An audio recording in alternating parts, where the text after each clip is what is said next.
하나님은 우리에게 잔치를 베풀어 주십니다. 음침한 골짜기를 다 빠져나온 뒤가 아니라 그 한복판을 헤매고 있을 때 원수의 목전에서 상을 차려 주십니다. 어려움이 더없이 심한 순간에 주님 안에서 기뻐하길 원하십니다.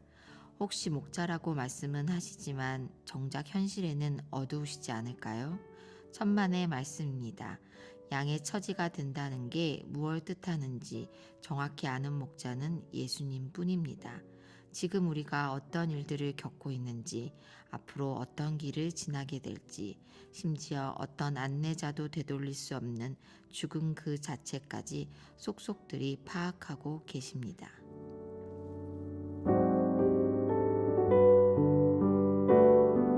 전 하버드대 심리학 교수이면서 2018년도에는 가장 영향력 있는 지식인 학자 중 최다 유튜브 구독자를 가진 작가로 조던 피터슨 교수님은 12가지 인생에서 성공하는 법칙이라는 책을 썼습니다. 이 책의 첫 번째 챕터에 보면은 어깨를 펴고 똑바로 서라 라는 챕터가 있는데요. 바닥까지 이야기가 나옵니다. 바닥까지 이야기는 뭐냐면은 바닥까지들이 이제 싸움을 하게 됩니다. 자신의 영역을 지키기 위해서 싸움을 하는데요. 처음에 싸우기 전에는요, 두 양쪽에 있는 바닷가재들이 아주 자신들을 이렇게 멋지게 보이면서 뽐내면서 싸웁니다. 그러나 승패가 난 이후에 그때부터 달라집니다.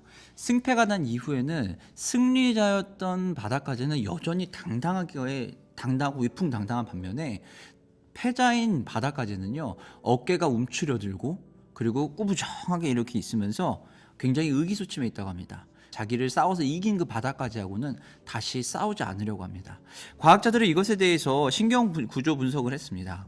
그랬을 때 승자와 패자의 차이가 어떤 거냐라고 했더니 세로토닌 수치의 상승을 했느냐 안 했느냐의 차이라는 거였습니다. 승리였던 바닥까지는 세로토닌의 수치가 상승이 돼서 자신감이 상승을 하게 됩니다. 그리고 도전을 받아도 움츠러들지 않는다라고 합니다. 반면에 패자는요, 세로토닌의 수치가 하락이 되고 옥토파민의 수치가 상승이 돼서 움츠러들게 된다는 겁니다. 이러한 것이 사람들에게도 동일한 현상으로 드러난다고 합니다. 실패를 하거나 자신감이나 자존감이 떨어진 사람은요, 어깨가 축 처지고 고개를 푹 숙이고 패자처럼 그렇게 움직인다고 합니다. 패자의 자세들이 바로 이런 자세라는 거죠. 그럼 여러분, 우리가 인생을 살아가면서 마음 한복판에 뿌리내린 평안을 가지고 살아가기 위해서는요, 우리는 어떻게 해야 될까요? 예수님을 믿고 따라가는 우리의 삶에서 우리는 그럼 어떤 자세를 취하는 것이 좋을까요?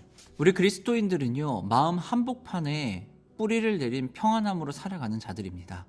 우리와 예수님과의 관계는요, 목자와 양의 관계라고 이야기합니다. 목자와 양의 관계 안에서는요, 우리는 복을 누리며 살아갈 수 있습니다. 시편 23편 다윗은 1절에서 선포를 합니다. 여호와는 나의 목자시니 내가 부족함이 없으리로다 라고 이야기합니다. 이것은요, 단지 그냥 주님, 내가 주님의 종입니다, 주님이 나의 목자십니다 정도가 아니라 아주 당당하게 선언을 하고 있다는 것입니다.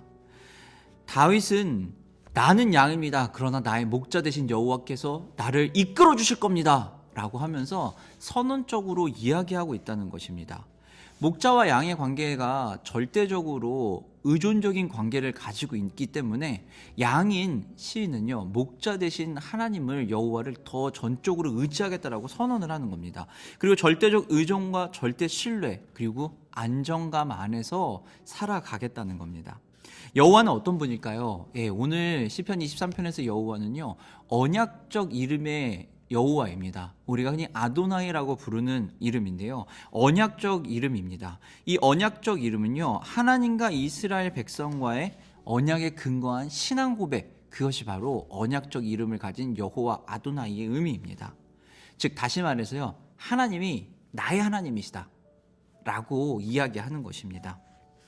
그 하나님과의 관계 안에서요, 우리는 당연히 어떻게 될까요? 안정감을 누릴 수 있다는 겁니다. 우리의 삶 속에서 가장 친밀하고 깊은 관계, 그것의 시작이 바로 여호와 하나님과의 관계라는 것입니다. 그 하나님이 우리를 잔치 석상에 초대해 주실 겁니다. 그리고 우리의 모든 것을 이해하시고 우리의 모든 것을 감당해 주신다라는 겁니다.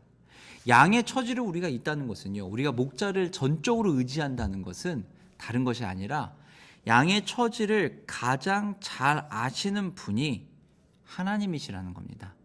내가 어떤 상황에 처해 있는지 가장 잘 아는 분, 그분이 바로 하나님이시라는 겁니다. 우리가 삶의 자리에서 어렵기도 하고 낙심이 되기도 합니다. 그리고 상황이 그렇게 좋지 않아 보이기도 합니다. 그렇다고 우리는 멈추는 것이 아닙니다. 무시하고 넘어가는 것도 아닙니다. 우리는 우리를 인도해 주시는, 우리를 전적으로 아시고 모든 것을 아시는 그 하나님을 따라가면 되는 것입니다. 항상 밝은 빛만 있는 것이 신앙인의 삶이 아닙니다. 주님을 의존하며 그분과 함께 있어서 세상 속에서 우리는 어려움을 겪을 수 있어요. 하지만 여전히 우리는 하나님과의 그 친밀한 관계를 통해서 우리는 견딜 수 있고 구원의 은혜를 누리며 살아갈 수 있다는 것입니다.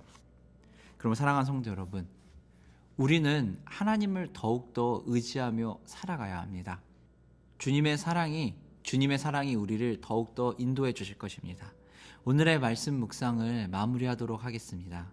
오늘의 묵상 한 줄은요, 고난과 역경 가운데서도 견디며 이겨낼 수 있는 것은 하나님을 전적으로 의존하며 인도하심을 따라가는 삶입니다. 고난과 역경이 있지만 우리가 이겨낼 수 있는 것은 하나님을 전적으로 의존하며 그 인도하심을 따르는 것, 그것이 우리 그리스도인들이 가지고 있는 힘이고 우리가 살아가야 할 방향입니다.